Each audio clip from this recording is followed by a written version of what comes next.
From meeting and working with 3 presidents as mayor, to cliffhangers about floods, famous people, near disasters, and encounters with a ton of interesting characters, this is Tales from the Gem City with former Mayor Chuck Scholz. Join us for this reoccurring bonus segment. I'm History A Go-Go's host, Rob Mellon. Welcome back, Chuck. Hey, great to be back, Rob. You know, today we have a very interesting segment to talk about. We're going to go discuss the presidential visit that came to town. There have been 5 sitting presidents visit Quincy, with an additional president who was off the coast of Quincy, if I can use that term. So we got 5 presidents and 1 president floating down the river. came down the river. Chuck, you were present for a few of those, but let's start with the very first. So I'll just kind of give a rundown of the presidents who visited, and I'll include Jimmy Carter, even though he was just on the river, Rutherford B. Hayes in 1879, William McKinley in I was not there for that one, Rob. Right, that's right. William McKinley in 1899. Just so bad. Theodore Roosevelt, 1903. Jimmy Carter in 1979 on the riverboat. Bill Clinton, and then Barack Obama. So that's who we'll discuss. But let's start with Rutherford B. Hayes. I don't think you, as you mentioned, I don't think you were around for that one, but he came October 2nd, 1879, and he was the very first president, sitting president, to visit the city. Quite an honor, I'm sure, and that was quite a trip, I think, that he took out west, but Quincy was a city to be reckoned with at that time. And, you know, folks think that we have all this turmoil now surrounding our national elections, but as you know, Rob, he and Samuel Tilden, they were unable to reach a majority in the Electoral College, and that was that I believe went on. In those days, the new president was inaugurated in March, and I think they finally settled it maybe in February. They called in a special group. There were 20 electoral votes from 3 states. I know South Carolina was one and Florida was one, believe it or not. I can't remember the third, but there were 20 electoral votes left. Samuel Tilden was 1 electoral vote away from winning, and he had won the popular vote. They crafted a group that came together of 5 senators, 5 people from the House, and 5 people from the Supreme Court. And it was supposed to be evenly split, with that 5th one from the Supreme Court being a person who was impartial. Well, that individual got offered a senator's position, which he took. So then they added a Republican-leaning justice, and so all of the votes on that committee that voted on those 20 electoral votes voted 8-7 every single time. Rutherford B. Hayes got all 20 electoral votes and won the election by 1 electoral vote. And the deal was basically to end Reconstruction, and that has implications for a century of Jim Crow and discrimination. Incredible. Wasn't David Davis involved in that, Rob? Judge David Davis from Bloomington, Illinois, who was Lincoln's sort of floor manager at the 1860 convention. I'd have to check on that one. He may have been on the Supreme Court, right? Yeah, I think he was.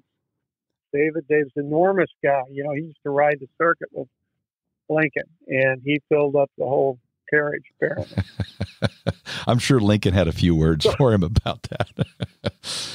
So Hayes is our first president to visit Quincy, so it had to be a very big deal for the community. Yeah, it was a huge deal, and I think in part, the fact that the election was so contentious, this was his way just to come out and try to soothe the situation, come out west, see some of these individuals. He brought General Sherman, the First Lady, and General Sheridan with him, and they all of them gave talks. General Sherman actually spoke longer than any others. The interesting thing about Hayes is he made this western swing. By the time he got to Quincy, he was supposed to be in Quincy at 4 p.m. He didn't get to Quincy until almost 6 p.m. He was really far behind. As I mentioned, these words that he were going to give, these are just kind of congratulatory, like, you guys are doing a great job. This is a great part of the country. Hopes for the future. the importance of agriculture in Illinois, and that was really it. He wasn't going to talk very long at all. Sherman did some words like, I remember serving with these guys, and he served with Quincy, so he knew Quincyans. And this is only 14 years removed from the end of the Civil War, and Sherman, larger than life figure. Absolutely. The interesting thing about this visit, it was supposed to be in Washington Park, but it had rained, and it continued to rain in the downtown, so they did a little procession kind of around the downtown, and then they ended up at the Tremont House or the Tremont Hotel, and he was introduced on the balcony by General Tilson, who's, is a famous Quincyan also, and then they had a reception at the Tremont. They had a nice grand dinner where the mayor was there, and the mayor at the time was William Rogers. And William Rogers' father, Timothy, was the one who constructed that really amazing vault that sits right there at 5th and Adams on Woodland Cemetery. It's right on 5th Street there. Yeah, very imposing. Some of the founding fathers of Quincy were there to receive him. I'm sure. William Rogers, we mentioned him. He was the mayor. Another thing about Rogers, the very next year he died in office. He won the election in 78 in Quincy, 1878, and then he died in 1880. He'd only been mayor for a couple of years. Then he was only the second mayor to die in office. But he was there. John Wood was there in the reception for Rutherford B. Hayes, Orville Browning, General Singleton, General Morgan, and Isaac Newton Morris. So those were the individuals that met. They had a nice dinner. That was Quincy's Mount Rushmore right there. Just about. Sherman gave a nice talk. They had a really nice dinner. He had an amazing visit in Quincy. It ran a little long. Remember, he showed up in Quincy a little late anyway. He was 2 hours late, and then he spent more time in Quincy than he anticipated. And so... in the long line of politicians running way behind schedule, Rob. It's interesting to know that it goes back more than a century. Well, his next destination was Hannibal. And he was going to be really, really late. And so he didn't show up in Hannibal. He left Quincy about 9. And so he doesn't get to Hannibal until about 10.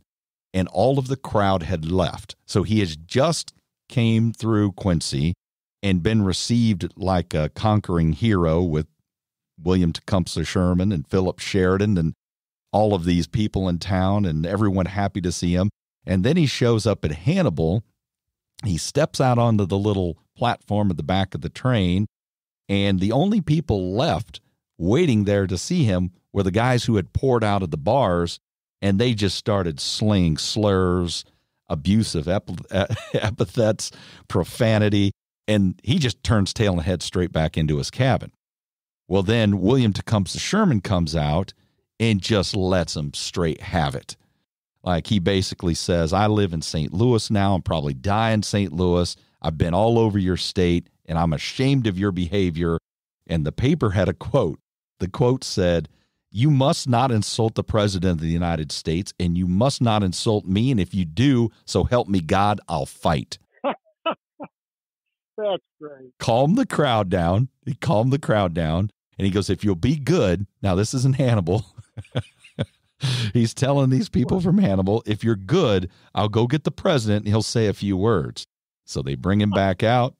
Sherman says a few words, and then he was on from there. But that was the Rutherford B. Hayes trip. Well, Hannibal must have had some sort of a welcoming committee that had planned something, and then this just happened unexpectedly as he rolls into town.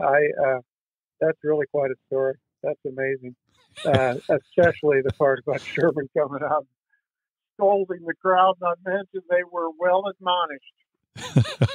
And then I guess the people were yelling back when he said, I'll fight. And someone yells, we know you'll fight. You don't want Hannibal to end up like Savannah. That's right. Oh, that's right.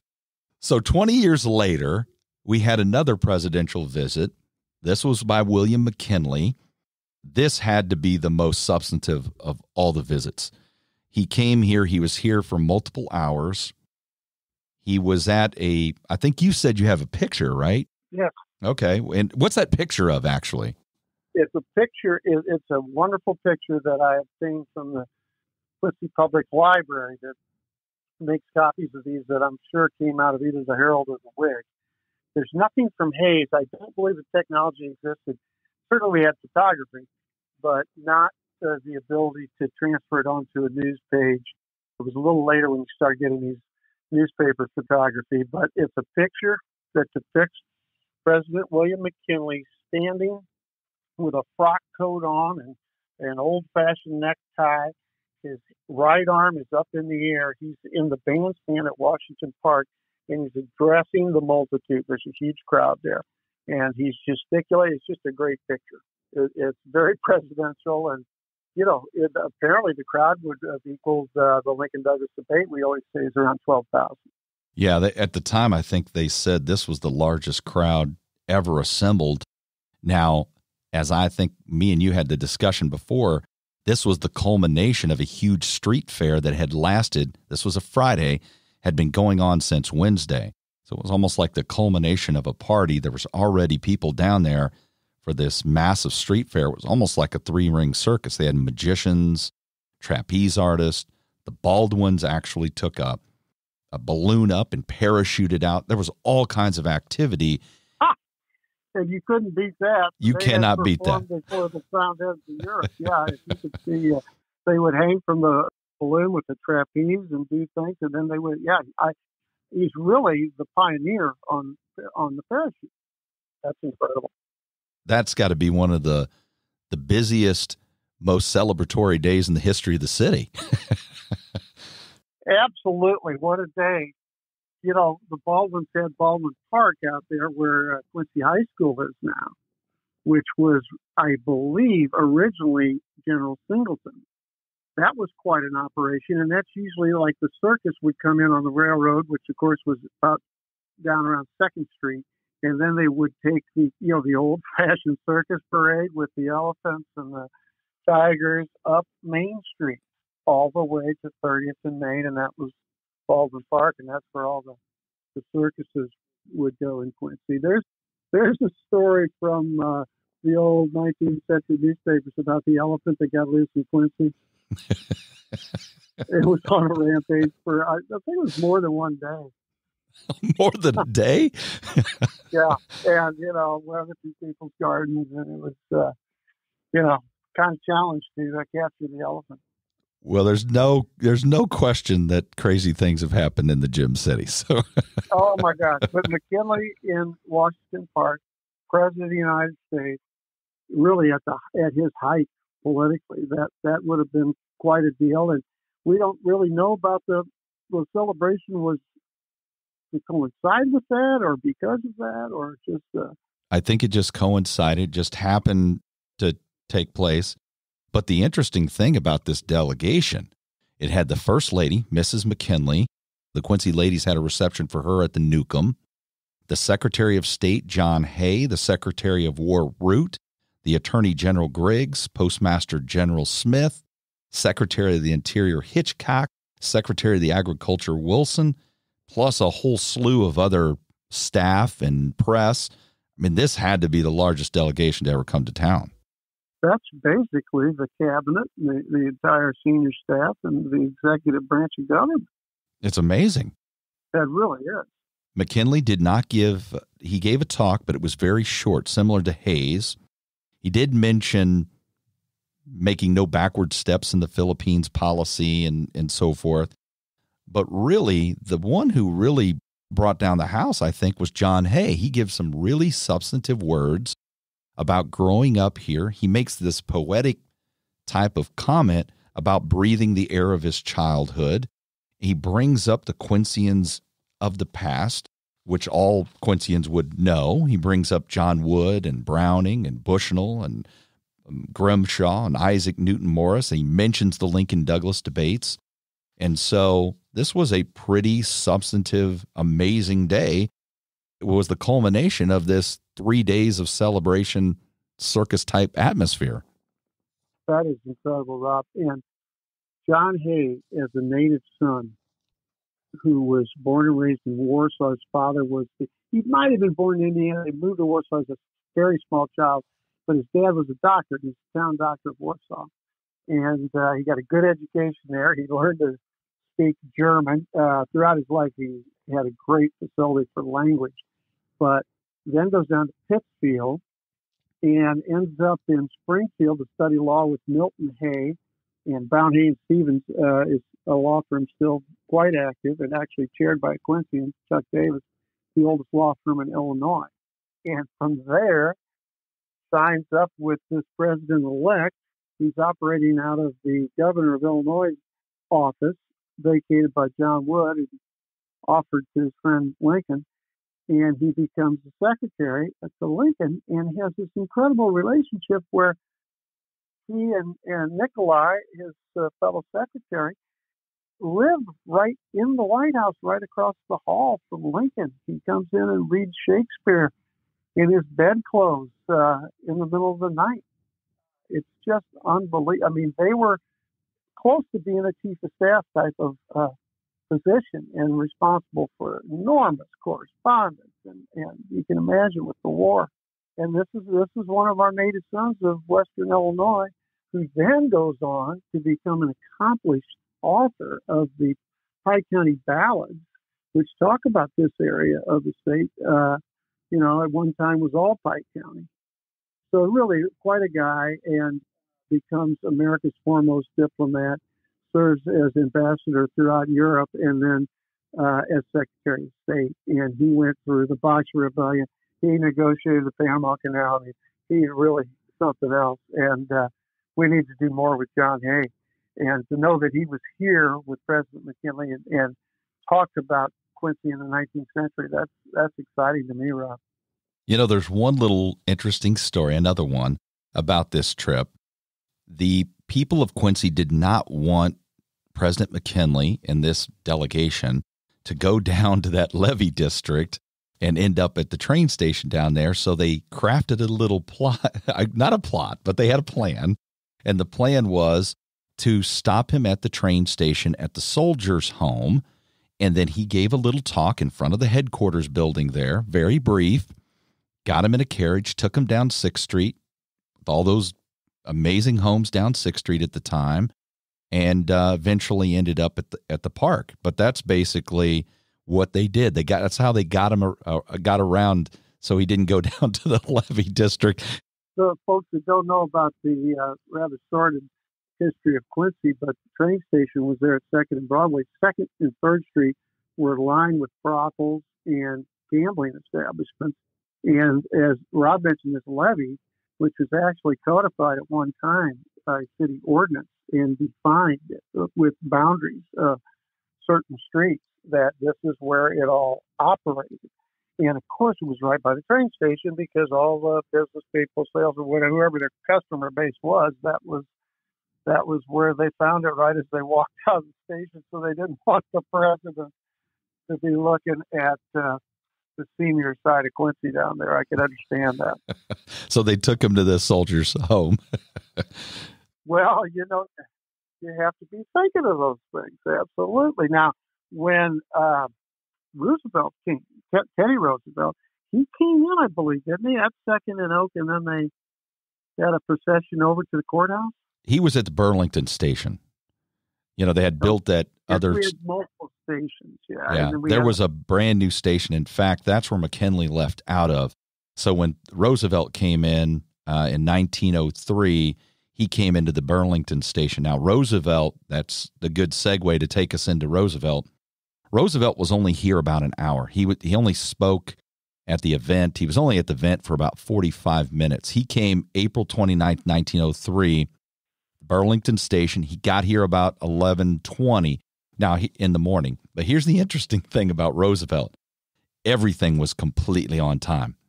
They commented as absolutely punctual. Everything ran absolutely on line and according to plan. The carriages lined up. Everybody got in the carriages. They went to where the courthouse grounds is Jefferson Square is what they called it, I think, back then. Of course, you can talk a little bit about the old courthouse, but that's where he spoke. Yeah, which was a magnificent courthouse. It was Gothic. It looked like a state capitol architecturally. It dominated the whole square there, which was originally Jefferson Square, was originally cemetery there in the history of Quincy. But I guess we found that out recently with the addition of the jail. They discovered some bones. But they could have asked any of the Historical Society folks, Rob, and saved themselves the trouble. But nevertheless, that courthouse was imposing enough that I think he actually spoke on the other side of the street, and people stood in the street and then up on the lawn of the courthouse, because the courthouse didn't have a huge lawn because it was such a big building. That courthouse was destroyed in the tornado on April 12, 1945, along with the train station and St. Peter's Church and, Quincy's great tornado. Saloon number 9, I think, got it that day too. Yeah. Oh my gosh, it was devastating. But that's really the only one. So God willing. But I have a picture of he is standing 1 foot. They took 2 chairs, turned them toward each other, and had 1 foot on each chair. And he is kind of like McKinley. He's punching the air, gesticulating there, and it was a short speech. And then I think you're right, Rob. They went right to the train station and back. I believe he came from Galesburg and was headed off to maybe St. Louis. But what it made me think of was, even though he wasn't actually campaigning, but he had become president upon the death of McKinley. I'm sure he was thinking of 1904, and in the old days, like if you go to Indianapolis, Benjamin Harrison's home is there, which is a nice home. It looks like something you'd see maybe in Quincy's historic district. But he's got the big front porch because they would do those front porch campaigns where everybody came to see you, like Lincoln did, and John Wood let it use the governor's office in the old state capitol to do it. They would entertain these delegations from around the country. But Teddy Roosevelt, he was frenetic in life, a man of action. And to be on a tour like this, I think, where you're just hitting these stops and you're getting the people fired up and you're getting the local news coverage, and then on to the next one, that was a bit of a revolution, I think, that would be typical of Teddy Roosevelt in terms of his personality and the impact he had. Yeah, there was a couple of really cool aspects to this trip, even though it was relatively brief. He had a great trip. I think he came back later even, maybe not as president, but he had a fantastic trip. All the schools were let out, so all the school children were there. And the paper had even said, and the parochial schools and public school children were all together. So they made a comment about that. Well, Catholics mixed in there, good. Yeah, that's good. He met at the train station Charles Daisy, who was a famous playwright who married an actress. He was originally from Lima, grew up in Quincy, died in Quincy, and they had went to Harvard together. So he met at the train station, met Daisy, who was a Quincyan. They had a nice little conversation, reminisced about the old days. And then I thought this was kind of fun if I would mention some names from the reception committee. He had the mayor, John Steinbach, Dr. Robbins, Charles Williamson, C.H. Castle, E.J. Parker, W.S. Warfield, James Adams, Ed Sohn, J.M. Irwin, Lorenzo Bull, Ricker from the Ricker Bank, Robert Gardner, Henry Tank, John Schott, R.F. Newcomb, Julius Kespool, Herman Heidbreder. Barry Ann, Menke. Yeah, Barry Ann, great. We had Menke Stone. Yeah, those were the ones that, when people ride down Main Street, you say, oh my gosh, where did Quincy get all this money? Well, that sort of turn of the century, really, we were heavily industrialized in this town and probably made more stoves than anywhere on earth. We were the stove capital of the world, but a lot of heavy industry. A lot of that was our German ancestors that had those skills and had that work ethic. So that was a great trip, also brief, but really successful. And then we had a long, long number of years before we had another even brush with a presidential visit, and that was with Jimmy Carter in 1979. He didn't really come to Quincy, though. No, he got to the Lock and Dam, and there was a delegation, I believe, my missus went down and did get to greet him. I can tell you that a couple of years later, as a young member of the Jimmy Carter delegation running to see him get renominated in 1980, I was all prepped to meet him outside the Air National Guard area at the Springfield Abraham Lincoln Capital Airport. They had us lined up in a particular order, Rob, and I didn't quite understand why. There were 6 of us. Right in front of me was Senator Vincent Ezio from Carlinville. And so I'm all proud. I'm going to meet the President of the United States. I'm going to have maybe 30 seconds here. And what will I say? And he's talking to Senator Ezio. He turned to me and he said, "Chuck, Rosen and I love coming through on the Delta Queen." And then, boom, he was on to the next guy. And I was completely tongue-tied, and he's gone. And I thought, what was that? And I found out later that one of his advanced techniques of political advance work, if you worked for Carter, was they lined you up in order, and he had a 3-ring binder in the plane that he would look at. And he had a picture of each of us and then his little thing. You know, he knew Vince was a state senator, he knew I was from Quincy, whatever. And then he's in the limo going down to the Hilton and looking at some other 3-ring binder. But advance, yeah, I am sure that, you know, Rutherford Hayes and William McKinley and certainly Roosevelt had advanced people. They may not have been called that, but there's quite an art to it. And I got a chance to see it up close numerous times. And, you know, some people are really, really skilled at it. If you aren't, you know, you can get the sort of public embarrassment of, you know, this year, President Trump, they took him into a rally with maybe a third of the seats filled out in Tulsa, Oklahoma. You could never do that to a candidate, or certainly not a president. There you go. So yeah, Carter was brief, but we'll take it. It was at our Lock and Dam. Of course, there's no way to continue your trip without locking through. But we remembered it.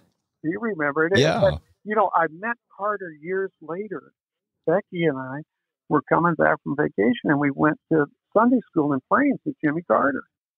He gives this amazing 1-hour Sunday school lesson, biblical, Old Testament.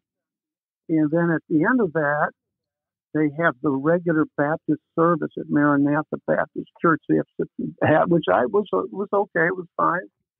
And then you can meet Jimmy Rosen out on the church lawn. And of course, yeah, he remembered that he came through on the boat. So you're right to identify that, Rob. We'll take that presidential visit. We'll definitely take it. I like I said, we'll call it. He was off the coast of Quincy. That's what I call it. But there's one visit that you're very familiar with, and that's the visit of Bill Clinton. I certainly am, and I have donated the briefing book that day, which is pretty impressive, to the Illinois room at Quincy Public Library. Because, you know, the preparations, this was a big planned deal. President Clinton was about to give his final State of the Union address on January 27, 2000.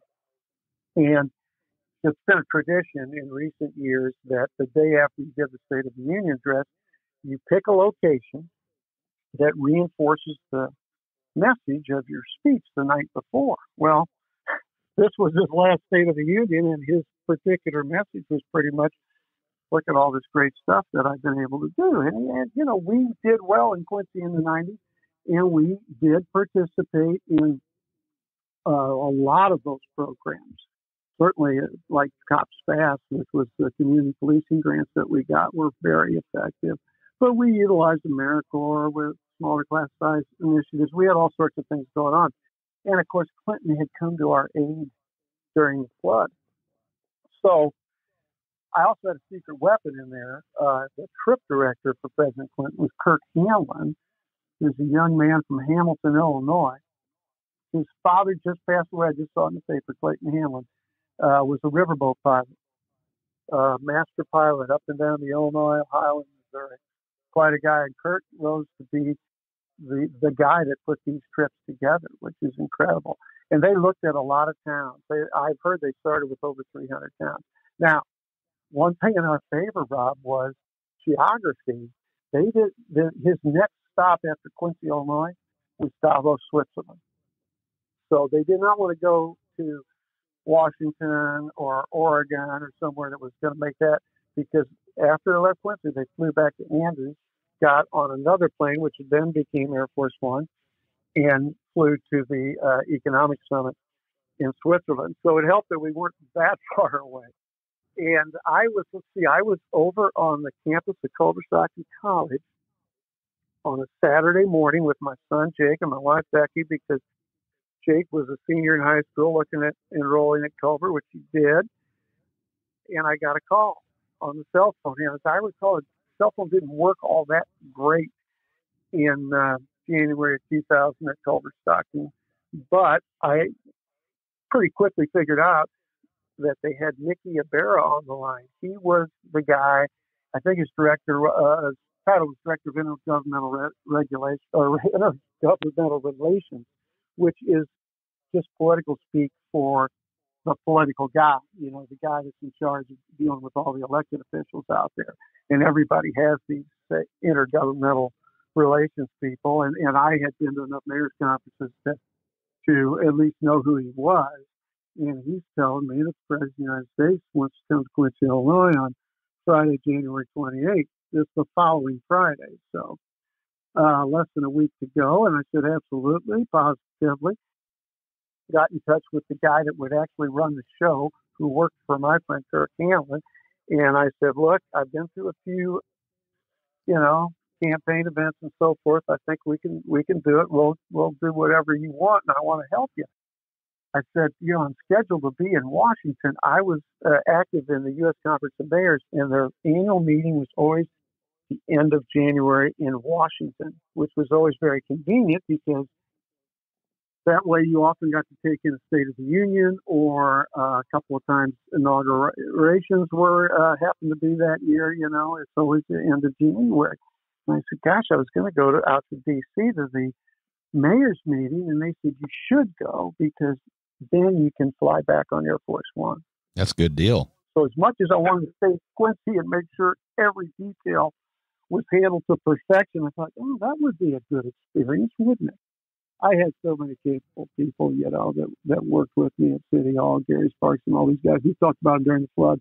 So anyway, I go to D.C. and go to my meeting, and every year, Clinton was great with the mayors. All the mayors loved Clinton. And typically, he would invite all of us, which would be like, 140 or something.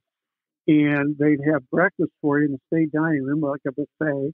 And you'd wander through the red, the blue, the green room, and then the meeting would be down in the East Room. And, they have those chairs packed in there pretty good to get us all in there. But then Clinton would do question and answer and that sort of thing. Well, this day was the day after the State of the Union. We have this wonderful breakfast, and I'm milling around talking to my friends in the Conference of Mayors. And I was talking to a longtime friend, Dan Pierce, who was former state rep. He's an attorney. And he was mayor of Highland Park, Illinois. And, you go to these meetings, you get to know these guys, and we're chatting. And this young man came up to me and identified himself as in his rank in the Air Force. And he said, Mayor Schultz, we have to leave now to be able to get out to Andrews in time. We're getting ready to load Air Force One. And this friend of mine, Dan Pierce, looked at me and said, what? And this guy's, in uniform and tapping on the shoulders, said, just please don't come with me, man. And I have probably seen him 10 times since then. And that's the first thing he always says out of his mouth is just that. But I got a ride home with the president. So I get escorted out to a very nice vehicle, or I sat in the back with the phone, act like a big shot. Get out to Andrews, and they get us all on the plane. And the plane, Rob, there's various aircraft that get designated as Air Force One, Air Force Two, depending if the president's on there, or the vice president. And this one, where my assigned seat, which I would describe it as like a real nice first class section, maybe, nicer than any first class section that I've seen. But it's still it's set up for passengers.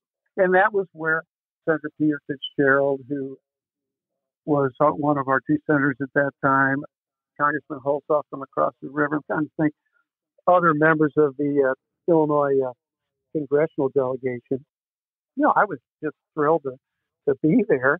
And of course, then the president, he comes out on Marine One, right?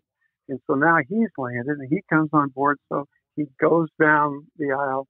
And I got a great picture of President Clinton, Senator Durbin, Congressman Evans, and myself.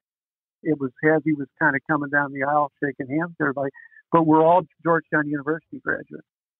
It really not that far off in terms of years of attendance and so forth. So I thought that was a pretty cool picture. But anyway, he goes back to the forward cabin.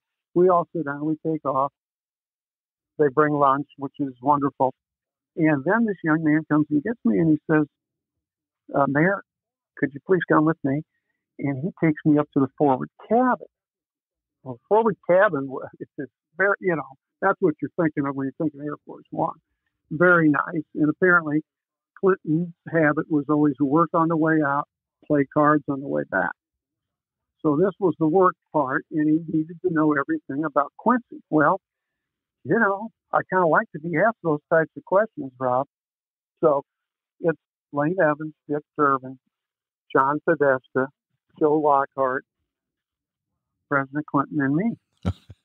And guess what? I'm doing all the talking as usual because he wants to know, tell me about Quincy. Well, of course, I have to start with, first of all, he said, who was the last president to visit Quincy? And I knew it was Teddy Roosevelt. And when I said that, he said, you've got to get this book by Janet Maslin. It's called River of Doubt. I just finished it and you won't put it down. Well, you know what? I did get that book and I didn't put it down. It's awesome. I'd recommend it to anybody. And when I recommend it, I always get to drop not only the president's name, but the fact that he recommended it to be on Air Force One. But, Janet Maslin, she's got a great Garfield biography, a wonderful Churchill book about his time in South Africa. It's anyway, so we talked about that, but he said, well, tell me about Quincy, tell me about the history. And I said, well, let's start with John Quincy Adams, America's greatest ex-president. Said, 1825, these New Englanders, we were all part of Pike County, and we wanted to form our own county, and they were all, fellow abolitionists, Congregationalists. They admired John Quincy Adams, who had just taken office in March of 1825. We were named Adams County, city of Quincy, in John Square, John Quincy Adams. And I told the president that's where he's going to be speaking. We now call it Washington Park, but it was John Square, city of Quincy, county of Adams. And I said, it's my opinion that he is our greatest ex-president because after being defeated by Jackson in 1828, what does he do? Unheard of. In 1830, he gets elected to the House of Representatives, United States Congress, as an ex-president, as unusual then as it would be today. And for 17 years, he fights for the abolition of slavery. He becomes the conscience of the United States Congress and the gag laws and all the ire of the Southerners. But John Quincy Adams, he fought those battles, and of course, at age 73, defends the slaves on the homicide at the United States Supreme Court for mutiny and wins their freedom. My gosh, if you go to John Quincy Adams' home in Quincy, Mass., there's this 2-story stone library. They were so worried about fire rot. The Adams were all great scholars, and no one was better educated than John Quincy Adams. And so they lived in a wooden house, but they had a stone library to protect those books. In that library, it's one of these with a ladder that goes around. It's like a 2-story deal, but on the table they display the Bible that was given to John Quincy Adams by the African chieftain Sinkhu in gratitude for winning their freedom. So quite a guy. So I go, here, and then it dawns on me, Rob. Here I am talking to Bill Clinton, who's like 54 years old or something. And he just gave his last State of the Union address. He is going to be an ex-president himself for the next 30 years or so.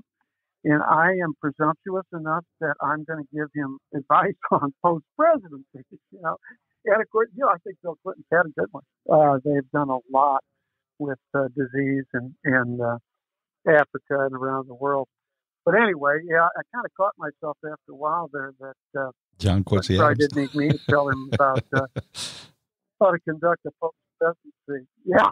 But hey, you couldn't, we talked about Jimmy Carter. Jimmy Carter, great post-president, And some parallels with John Quincy Adams, both one-term presidents that, maybe really weren't suited for the governing as much, but were brilliant and good men and accomplished much after they were president. So I went on to then explain to the president that because we had this ethic of, which was unusual for Southern Illinois. We know that in the past, well, as you know, Rob, a lot of Southern Illinoisans came through Kentucky like Abraham Lincoln, but they had a more Southern viewpoint than these New Englanders that founded Quincy, who naturally, it was the Underground Railroad. Well, we started when the Potawatomis were forcibly marched west and were sheltered in Quincy. I think that was 1837. And then, of course, the Mormons, under the order of extermination from Governor Boggs in Missouri, that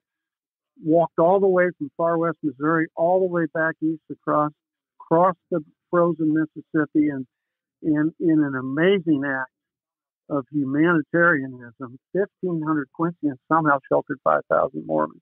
It's incredible. And of course, the Church of Latter-day Saints has said that Quincy will be in our everlasting remembrance. I think that's a quote from Joseph Smith, actually. So I told him about that, and I told him about the Underground Railroad, and Dr. Eels, and my own immigrant ancestors, welcome here back by John Wood. He sold them a little plot of ground. So, and then, of course, I had to get Father Tolton in there. And as we already knew from the meticulous planning, the planning for this is incredible. A surgical suite is set up at Blessing Hospital with the president's blood type. The idea of being at 428 Main, where the rostrum was constructed, and looking out at somewhere between 24,000 people in the park, how do you secure that? Rob, they sealed off the square. Each corner had metal detection. They had all the rooftops.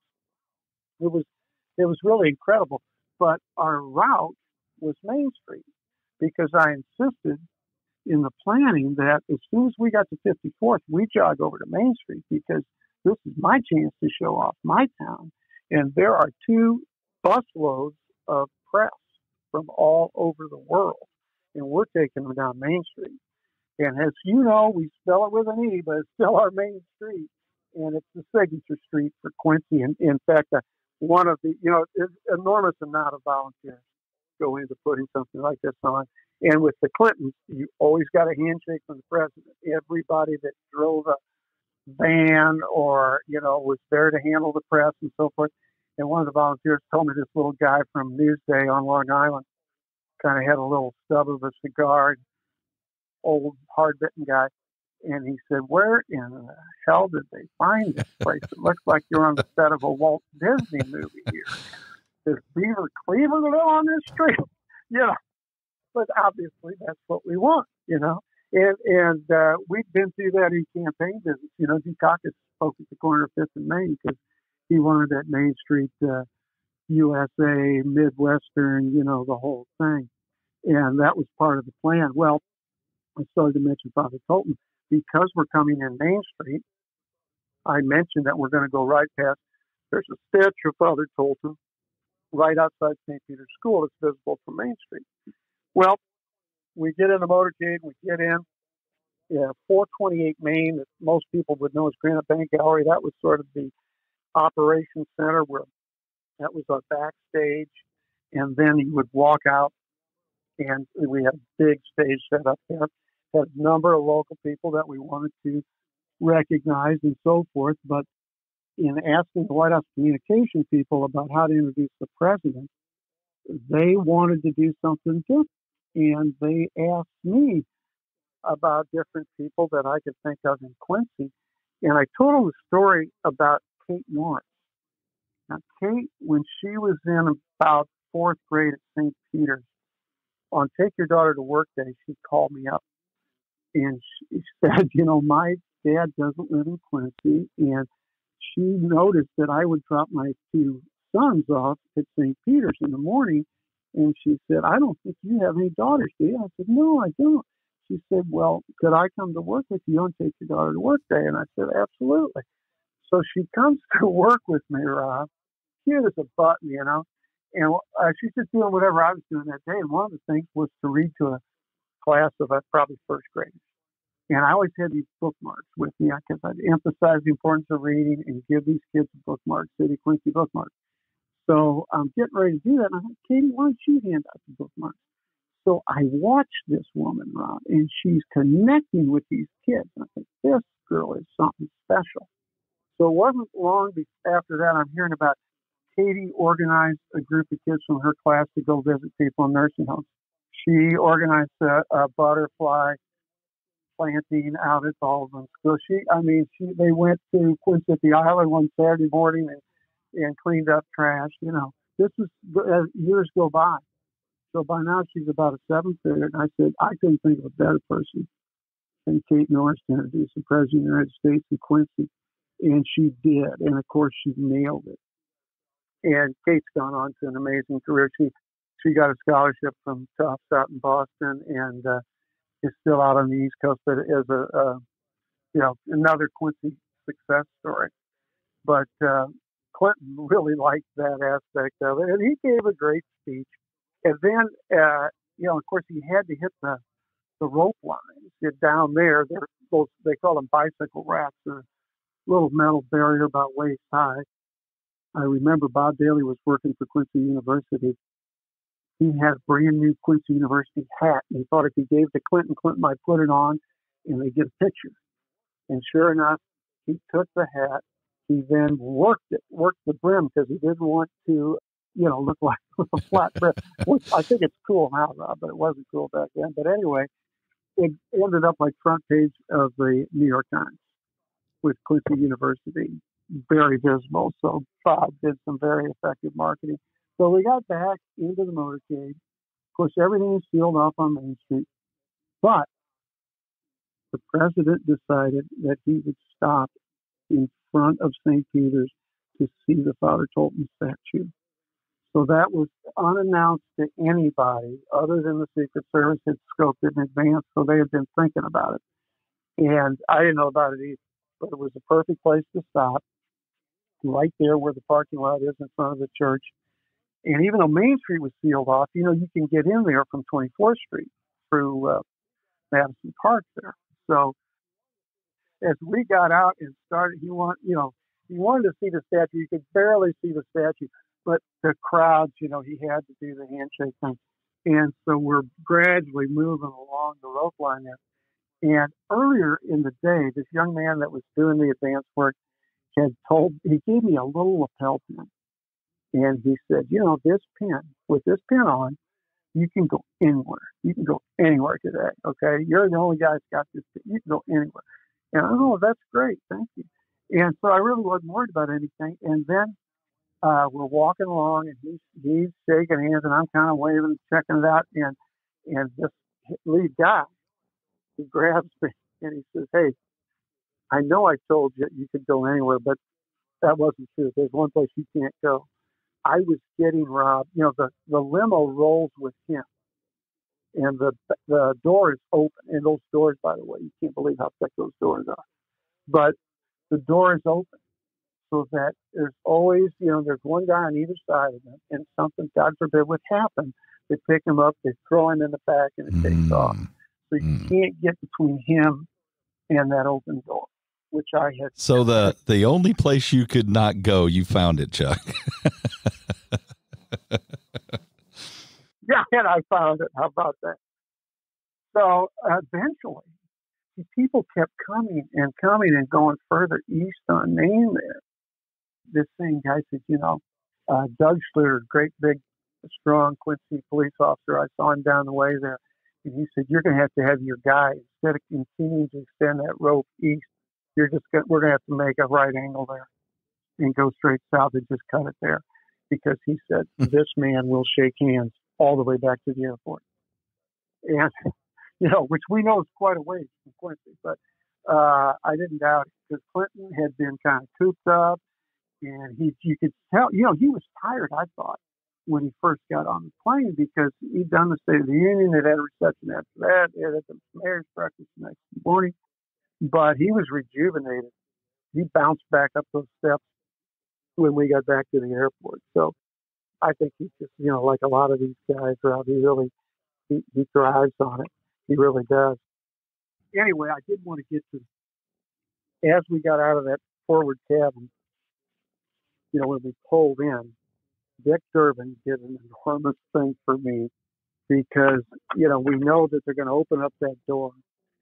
And I had asked this lead advance guy, he said, what's the one thing you got to have? And I said, the only thing I really would love to have you guarantee me is when we come down those steps, first three people down there are my wife, Becky, and my sons, Charles and Jake. And they were. And I pretty much knew they were going to be out there. And when they open up that door, it's the seal of the United States, the seal of the presidency, and it's that big blue plane. And of course, the president's going to go out first. And I said, Dick, you go out first. Or, you follow the president. He said, Chuck, it's your time. You do it. And so me and Bill Clinton at the top of the steps with the seal right there and the big blue plane behind us. And the Herald League took a nice big full color shot of that, which I prize is, all of us guys in politics have political pictures that we save. And that's that's my best one. Now, this guy I mentioned, Kirk Hannibal, as presidential trip director, he's got the best political picture ever that anyone ever had. He's got a picture and there's 5 people in it. 4 of them are presidents of the United States, and he's the 5th one.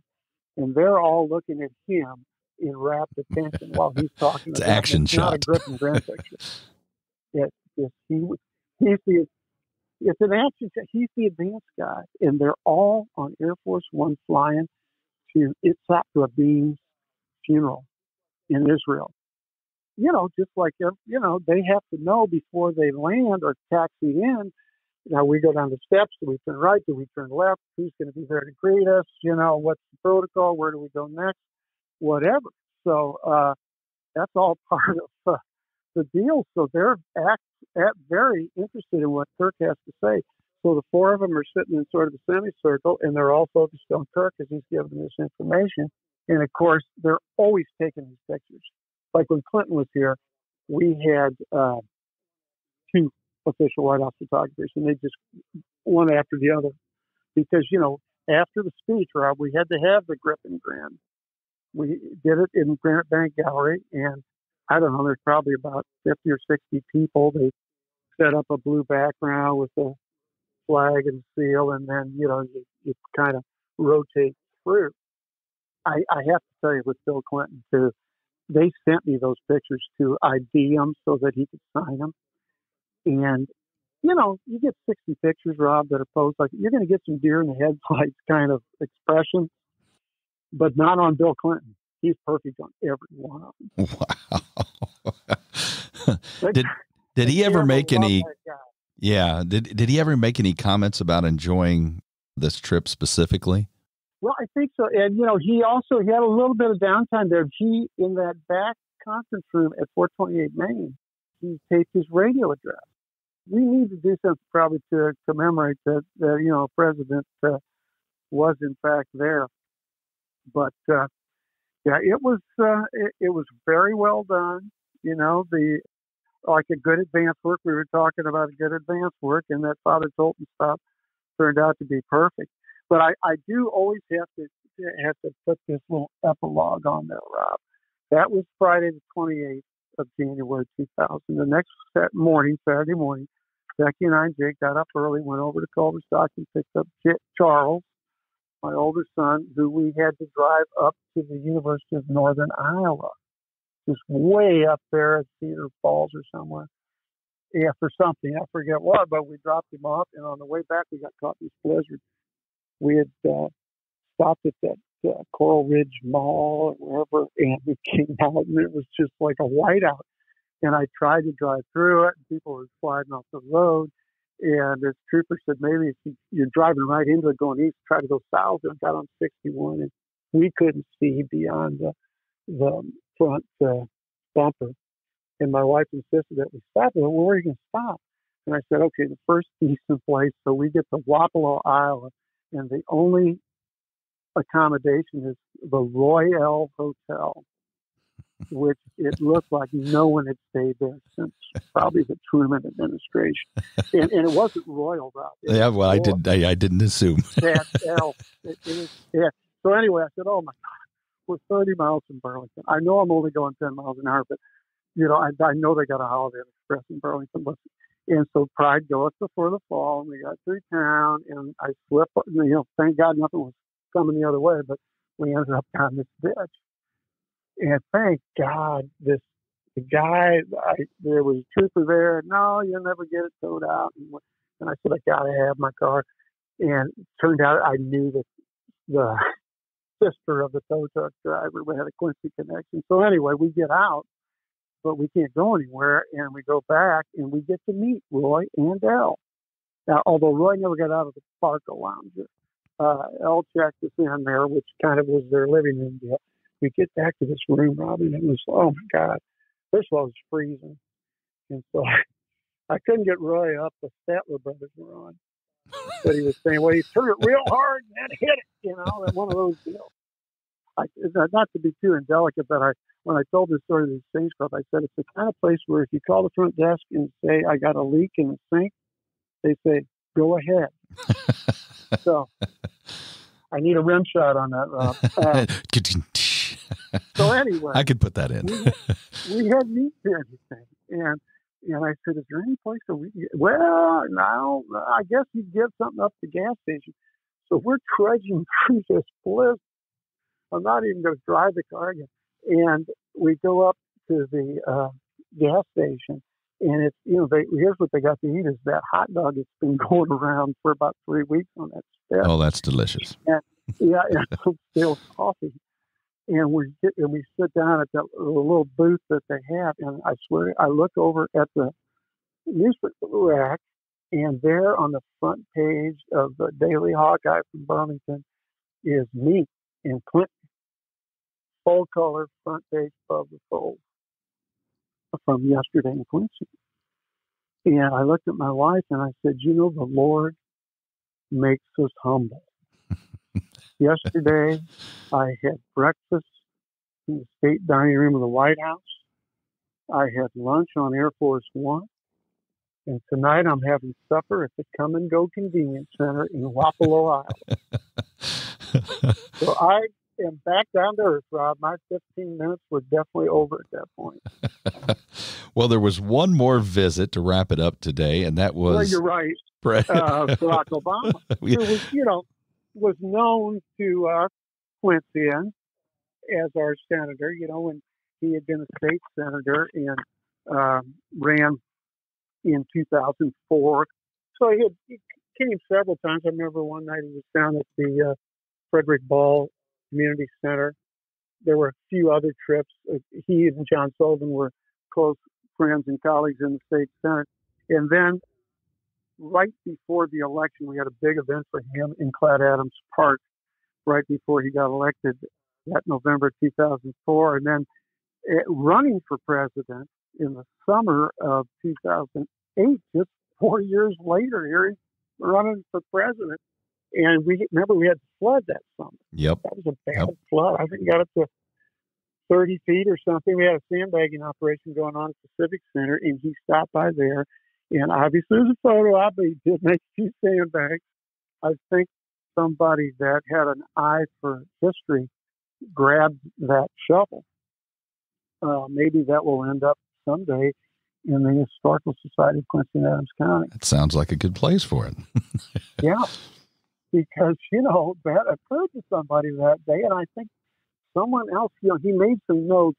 We had a little meeting in that there's a conference room that the Quincy Community Theater uses. And he was in there making some notes, and people were like, yeah, you might want to hang on to those, you know. I mean, this guy becomes the first African-American president, and he is quite a historical figure. So, but he was still running. So anyway, now he gets elected, and he does come back to Quincy, to the Civic Center, and it was a really nice visit. But you know, we talked about good political advance before. You have to have guys that are willing to listen. As I would say, you know, you guys know everything, but what we know is our community. And what I tried to tell these guys was John Sullivan and Barack Obama are good friends, close friends, from being, you know, colleagues, allies in the state Senate. And John showed Obama quite a bit about agriculture and so forth. And they just, you know, on a personal level. So he completely blows me off. I mean, and I think Mayor Springfield the same thing. And it's just like, yeah, every time we go to, somebody always says, yeah, they're best friends with Obama. You never heard of him, you know. And so I said, well, you ought to have him out there to welcome him at the airport. And they said, we're not having anybody at the airport. And I said, really? Because that's where you do the receiving lines, you take care of your local officials, whatever, you know, oh, no, we're not doing anything. He's going to land, he's going to walk down the steps of Air Force One, he's going to get a Marine One and go to a farm in Missouri, come back, land at the airport, motorcade into the Civic Center and back. And that's it. So we don't get in on anything other than the Civic Center. So we're all down at the Civic Center, and, you know, obviously it's a packed crowd. As the prelude, they introduced Jesse White, Secretary of State, Lisa Madigan, Attorney General, whomever the state officials were at the time. I think it was probably Pat Quinn as governor. They all, you know, gave it a big wave or anything, and they never said anything about John Sullivan. So Obama comes in, he gives a speech, and he goes down to do at least the first row of the bicycle racks, you know, the crowd there, so-called rope line. And I'm standing right there. Next to me is Trish Vineyard, who was our deputy superintendent of schools for the Quincy Public School System. Great person, really good educator, and she happens to be the sister of John Sullivan. So as the president is coming towards us, she's right on my left, and he's coming her way. She looks at him, Rob, and just this scornful face that clearly the president is not used to encountering. And she said, I cannot believe you did not introduce my brother. And he's rocked back. And he said, well, who's your brother? And she said, John Sullivan. And he said, oh, you know, he doesn't do the palm to the forehead, but it was basically, oh my God. I mean, this is the part of Illinois I'm in right now is where John Sullivan, he's your state senator. And she said, yes. And so he turns around, runs back around, you know, he's a spry guy, and bounds up the steps, and everything, so lights are off, the mics are off, and the Secret Service is scrambling, and he's going to bring up the lights, bring up the mic, gets everybody's attention, and says, I have made a terrible mistake. I have made a horrible omission here. I've overlooked, you know, my friend, and you guys are the luckiest people in Illinois because you got the best state senator, my friend, John Sullivan. John. And of course, so it turned out great for John, you know, instead of getting snubbed, he got a little extra special. Yeah, the spotlight was on him. But, oh my gosh, poor political advance. So that was our last presidential visit, and who knows? You never know. You know, the last thing I would say is when I read through and I was kind of looking back at some of these visits, it was always commented that Rutherford B. Hayes was a Republican, William McKinley was a Republican, but they were always received by both parties as a way to celebrate the city and that we're welcoming the president. So we want to put on our best face. And I think that's an important message to remember for everyone now when they have heightened political tensions and so forth. Respect the office. You know, when people visit the city, respect the office. And if someone comes to the city, we want people to have a good feeling about coming to the Gym City. Well, you don't want to end up like Hannibal. Yeah, with Rutherford B. Hayes, the president. Of Rutherford B. Hayes. And you got William Tecumseh Sherman admonishing you. Sherman has to come in and settle their hash here and straighten up. I don't think I'd want to be dressed down by William Tecumseh Sherman. And I went to law school in Macon, Georgia. So, well, thank you very much, Chuck. That was a lot of fun. Hey, that was really enjoyable, Rob. I thank you again, and thanks for doing this. Take care. All right, I'd like to thank Chuck once again for another entertaining Tales of the Gem City. Remember to subscribe to the podcast. Simply hit the subscribe button and get new episodes immediately after they are released. Subscribing is the only way to get new episodes right away. If you liked the conversation today, share it with a friend or on social media. And thank you to the growing list of listeners from around the globe and across the United States. The music was provided by the band Bones Fork, who are working on new material which will be released really soon. You can purchase their music wherever you buy music online. There are many great episodes on the way, including conversations on the Civil War and the Vatican's secret search for the tomb of St. Peter. So join us again next time when we talk, think, and drink on History A Go-Go. Yeah, it's time to go.